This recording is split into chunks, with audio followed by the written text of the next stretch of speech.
All right, everyone.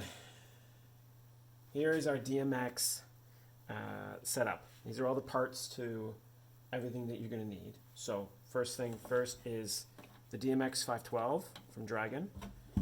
You have an XLR cable that will be going to the DMX decoder. There's a octo cable that's connected to the DMX decoder that is then connected to the power supply. And then these are the extension cables that you'll be getting as well for the white and for the RGBW. So first thing first, use a small little screwdriver, flathead screwdriver. Keep it on hand because you'll be using it whenever you're going to be adjusting any of this. But with the octo, connect the red and the black to either onto the DC1 on both sides or then the DC2 on both sides. So red for positive, black for negative. Don't ask me why that's different than over here, but we'll get to it. So this DC1 powers these two channel sections. So DC1, DC2 powers this two, then DC3 is on these ones, and DC4 is here, of course. So you don't have to, you only need to connect the power of the ones you're using. So usually you will only be using DC1 and 2, but the option is there if you need it. Next, connect the power supply and the octo together. And don't plug it in yet. Let's just wait till we connect everything first. Next, take your XLR cable and plug it into the DMX 512. And then plug the other end into the DMX in. You have no choice, you can't plug it into the other end. Anyways. Next, take the USB from the DMX 512. Put that in your computer. Okay.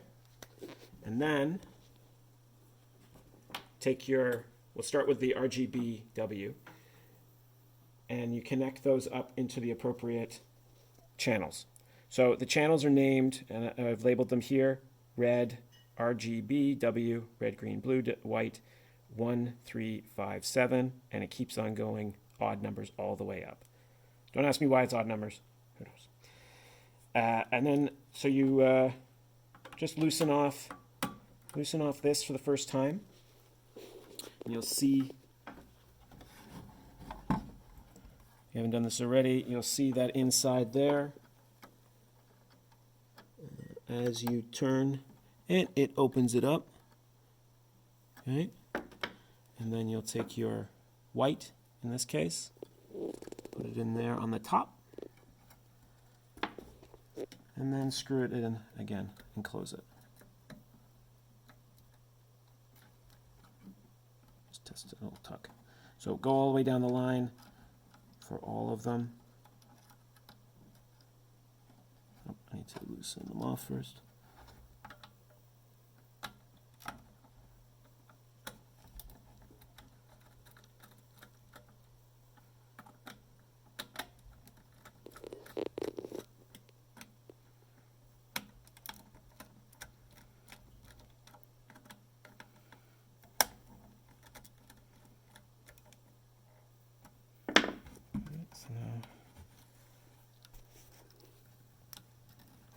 Just go in there, put in the blue. Now, some of the cables, some of the lights came that the red and the green were slightly different. So in this case, I actually have to cross over the red and the green.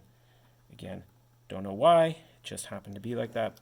I will show you.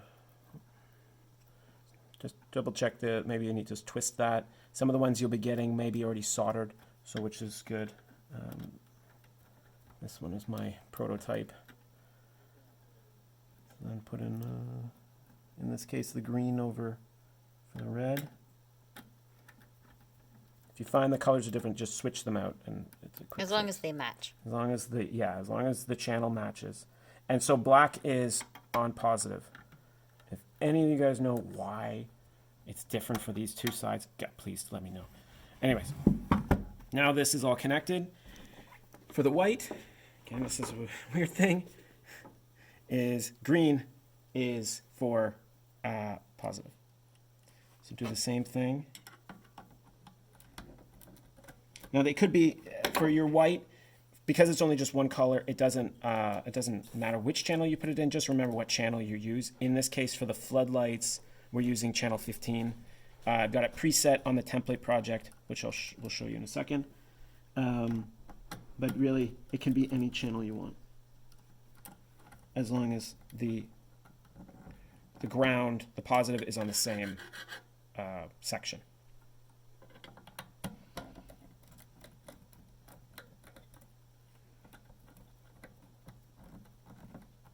All right, so just double check they're all in there, tug them, just make sure everything's all in good. Okay, now we're going to jump over to Dragonframe, and I'll show you the template projects that we're going to be using.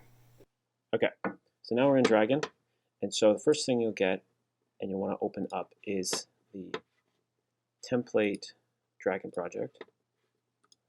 Just found here. Open this guy up. So you might not get that right away unless you're connected to your DMX. So you can see the light is on my DMX. But if you did not get that, go to your connections. You should have this, and it might be blocked out like that. So just make sure DMX 512 is connected, and that it's going to pick one of your USB ports. So that's usually what the snag that comes up. So just if you don't see it, you might have to try a different USB port on your computer. I have it on a USB hub, and so it works as well. So connect, and then you're good to go right there. So that is controlled over in the DMX window. If you can't see that on the top right, go to Window and select it from here. And next up, you might have this project here, but every time you create a new project, you won't have it. So this is just the program for all of the light channels. So when you want to open that up, click this three little line over here, load program, and find it. You're going to use the Jerome's floods for the most part. Load that program in. Yes, and there you go. You've got all your things. So now, if we just do a quick little test with the lights. So here you can see under camera, this is just the white strip, but it'll show us whether it's working. So there we go, in focus. So red and red, black and black, line those up, clip that in, and then on the computer, just sometimes you just need to move it and kickstart it. Oh, got to plug in your box first. So I just, out of precaution, I always unplug it from this point first. So plug that into a power unit. Okay, plug it back in. Now you get on your decoder. The light should turn on. See the red light? All right. So now, just quickly to start, because this is 0, it's the kind of generic. Hold down at B1 till it starts flashing, and then press B3 till you just get 1. And then you can just leave it, it'll just turn off. So now you've just set it to just channel 1 as being the kind of, I think, the start, the main channel. And then now, red's positive. No, I do have it the wrong way. Okay. How many times I've done it, I still fuck it up.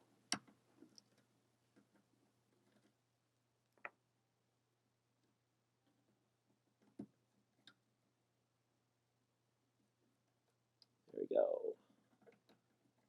We have light. Light works. So now this can get animated, and control your light all the way till off, and you can come all the way back on. So the floodlights, typically I think it was set at 72 approximately. So we'll keep those locked because you might not need to use those if you have floodlights with your kit. You need to change that too often. And as far as the RGB, you just connect this there we go, like that. Just connect it to the other end of your lights, and then you should be good to go as well. Okay, just one more thing about connecting the drone pieces together.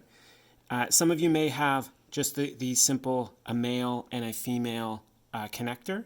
If you do, then it's a simple just match the black and the black together, and the lights will continue and continue the circuit.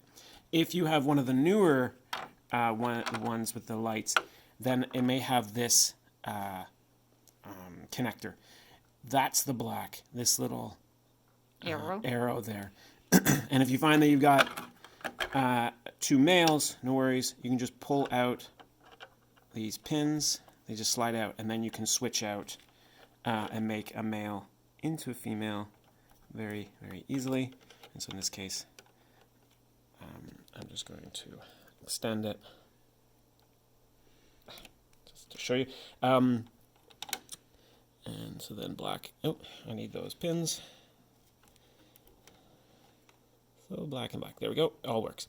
So when you feed the two together, just do this. One side goes into the other side, and then they kind of tie together, kind of thing, and overlap the pieces a little bit on this side. They should go in snugly together. Oh, I got something.